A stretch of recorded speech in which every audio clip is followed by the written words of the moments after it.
All right, Coach. Kind of in that weird little 2-game stint for your program, as you only played 2 at home against UT Dallas. Came out with a doubleheader sweep of the Comets, 7-4 and 8-3. Just talk to me about that Friday and kind of what that looked like for your program. Well, first of all, I guess just give credit to UT Dallas. It's the first time we've ever played them. New coach, so they're trying to figure things out. They haven't played a whole lot of games.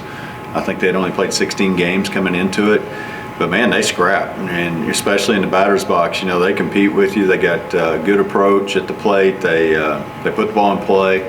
They did a lot of things really well and put pressure on us. Really, for the most part, well, nearly every inning of game 1 at least, but the third inning, for whatever reason, the third inning they scored 4 in the first game in the third and 3 in the second game in the third, and that was it. But they played well. It was the first time to play them, and I think they got a bright future in the Lone Star moving forward. But proud of our girls for continuing to battle. We found ourselves down 4-0 in the third inning, and we just kept battling, and it was hard to hit against them because their pitchers were just all over the place. There's just no other way to say it. I think we walked 8 times. We got hit by pitch 3 or 4 times in the first game, and so it's just hard to dig in and have a really good at-bat against them because you don't know if it's going over your head or if it's going to be right there on the corner for a strike. So we just continued to battle. We were down 4-0. We took advantage of walks, hit by pitches, and this wasn't a tight strike zone. So, it wasn't that kind of deal. And then made it 4-1.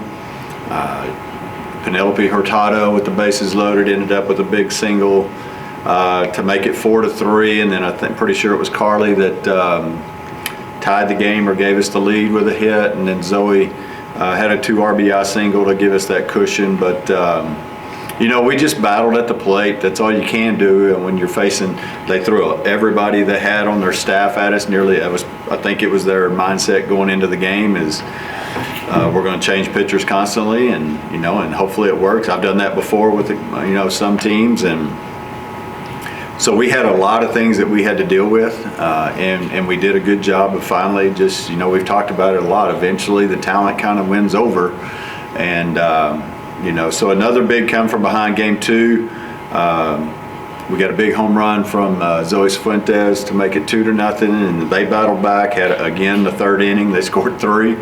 So we're down, I think, 3-2 or tied 3-3. But again, we just continued to battle and made it an 8-4 game. And Addie Ewing was really good in relief in game 1, and then Madison Ruiz continues to be on a good tear right now. She had really good command of most of her pitches after the first inning. The first inning she was a little bit off, but after that she found it and got herself in a good rhythm. So, we got the 2 wins, and we're sitting here at 27-6 now, second place in the conference, 1 game behind West Texas. So we're in a good spot, and like you said, it's a light week for us and a light week coming up. We have to make a trip down to Kingsville, but we could use a little bit of the healing and the rest, but you also want to play instead of having to practice that much. But it is what it is. And you mentioned that deficit 4-0 in the third inning of game 1. One thing we've discussed a lot recently is this team's resiliency, especially in late game situations. They're just not just on Friday, but throughout the last few weeks. How does this team just keep finding ways to win? Well, it starts with, not complaining and griping and pointing finger in the dugout at, who's not doing what and all that. And when you can just keep battling and keep understanding, there's not a clock out here. There's no shot clock. There's no game clock. We just keep battling, keep talking to each other about what you're seeing in the batter's box and what's happening.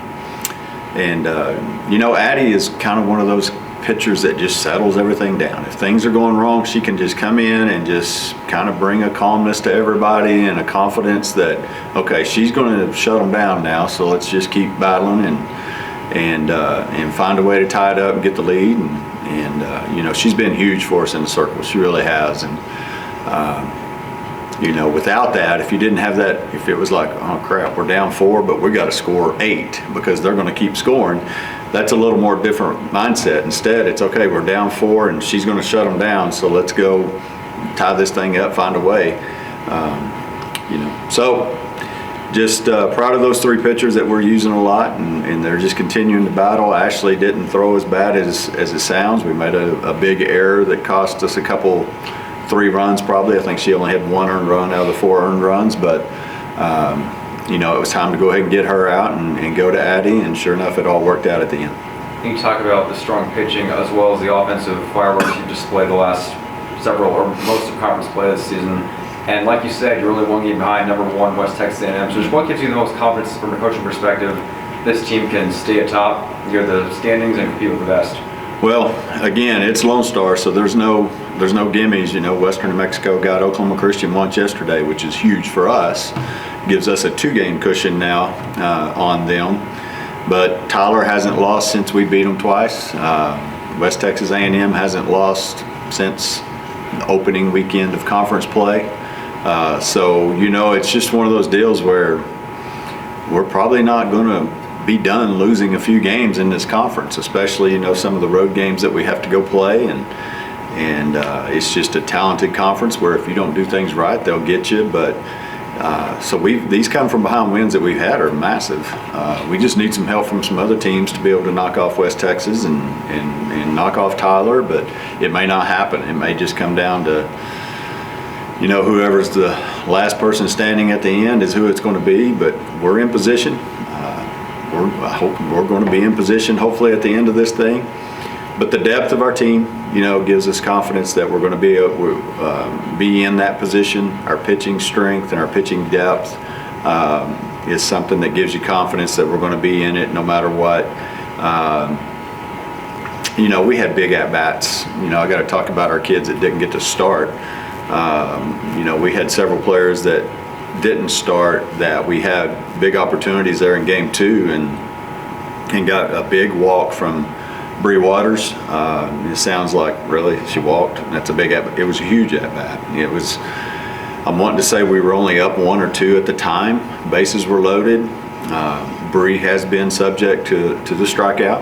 That's no secret there. And her and I have talked about it this last week, and she drew a huge walk in a full count situation at a pitch that she could have chased and out of the zone, but it wasn't crazy out of the zone. She laid off of it, which was huge, and was able to draw that RBI walk. And then Laren Foyge came in after that and smoked the ball that their first baseman made a good play on, but that was an encouraging at bat. Grayson Collins came in the next inning and in a sac fly situation and hit a good deep ball to center field to allow us to score. And then Sarah Paniagua come in and hit a rope to third base, that was hit hard. So that was encouraging to see because it's hard when you're sitting on the bench over there for 5 hours, and now I get to go, hopefully have a productive at bat. It was nice to see 4 productive at bats off those girls.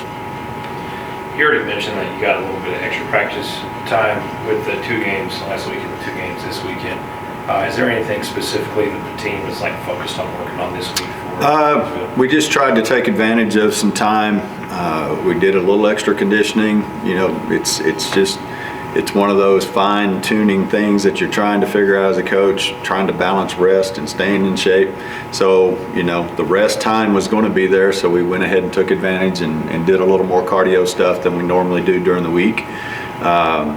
We got extra swings in, than we normally are going to be able to get because we didn't have classes. We didn't have to worry about, time and getting in and getting out and all that good stuff. So that was nice, and we'll do that again a little bit this week, get some extra swings in. Like today, all we're going to do is go out and do that. We're going to get some swings, get in the cages, be out there for an hour and a half, and be done.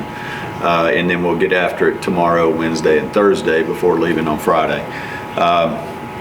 Tough road trip. Kingsville's good, especially down there. They're always good. It looks like we're going to have great weather, 78 to 80 degrees with no wind, which at Kingsville doesn't happen. You usually get the winds coming off the ocean, and we're not going to have that, so that's going to be encouraging. And we'll see. But they're a team that's talented. We got them twice here. Both of them were competitive games, and they've always been tough to beat down there, so hopefully we can go down there and play well. Awesome, Coach. Thank you for your time. Good luck this weekend.